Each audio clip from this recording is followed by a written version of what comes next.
some cases, it may bring in some other folk. Change out some, you know. There have been thousands of let's say, tickets, I don't know how you would describe them, where inspectors have gone out and ticketed certain violations, and there's a huge backlog there. So we're moving now to clean that out and clear that out. Cases that have been dealt with, resolved, and just not closed, we close them out. And then putting in a new system where we processing the new violations in a much more timely fashion. The other thing is that what I've said to them is that it's important for this department especially to be customer service oriented, which means it's not just enough to go out there and issue a violation. We may need in many cases to work with that particular neighbor. And there may be some other things that are taking place there. So it may not be something that directly falls under DON, Department of Neighborhood. It may need to be referred to mayor's assistants. And so I'm looking at even pulling out, for example, from the Department of Neighborhoods now, the citizens' assistants are part of that, and I may pull that out and put that directly under the mayor's office, so that we can have much more accountability in the process. There are some other things in the Department of DON, like the anti-gang team force. I think that there's several other components under DON, and I'm pulling those things away so that DON can focus on its core mission.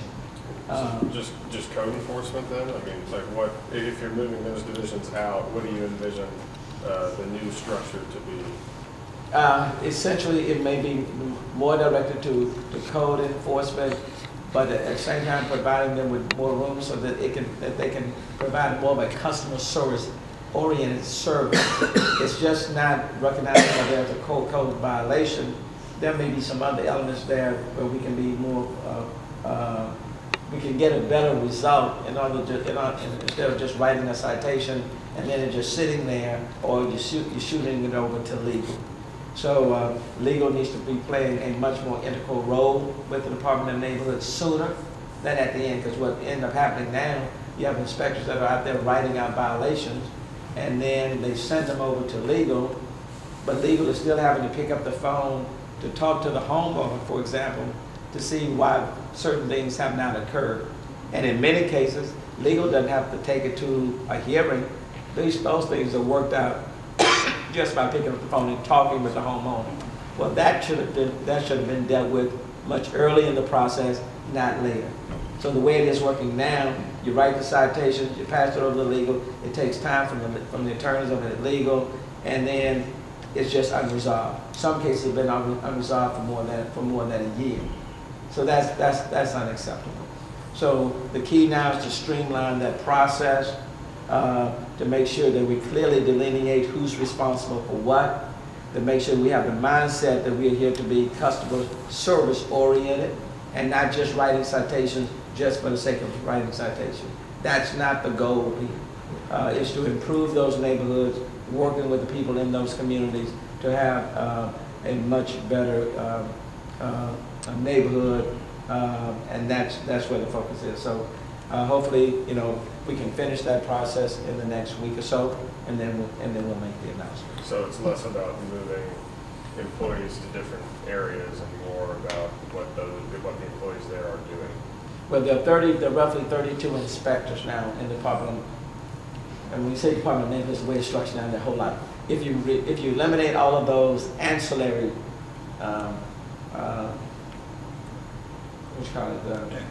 activities, like anti-gang. If you eliminate all those ancillary, there are 32 inspectors. And I think they need to have a better understanding of what their role is and what we're asking of them. And their role is not just to go into a neighborhood and just write people up. The role is to work with that person, that neighbor, that homeowner, to eradicate or to remove a problem that is a problem.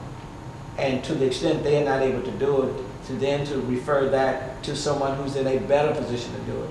It may need to be referred to citizens' assistants. And and in this case, if it's with the mayor's office, as it used to be years ago, then maybe, you know, we can get a better result. Because at the end, it's all about the result.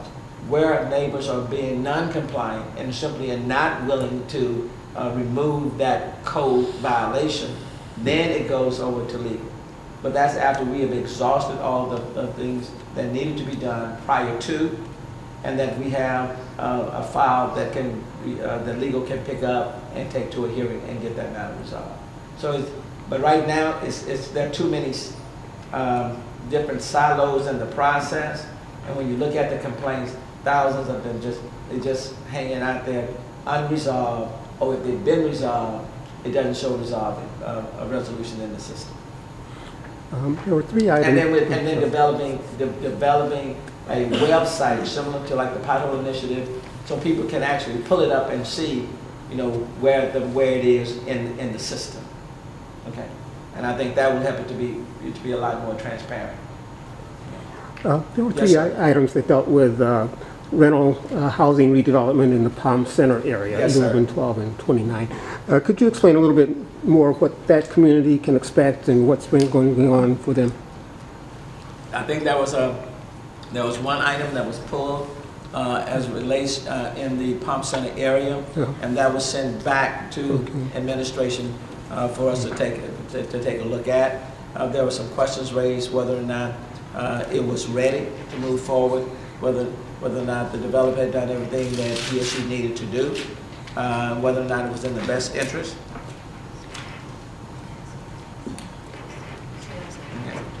So there was one that was pulled out, and then I think there were 2 or 3 that were unanimously approved. Okay.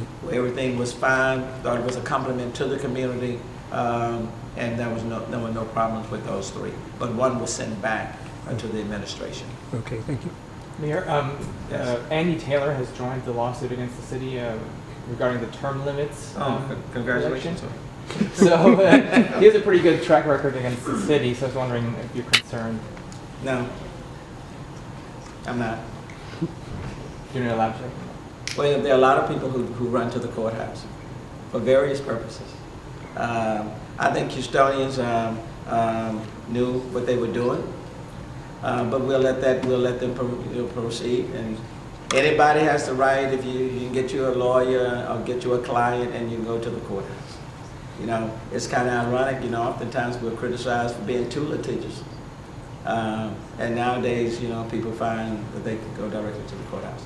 You know, he has the right to take the matter to the courthouse, and we'll see what the outcome will be.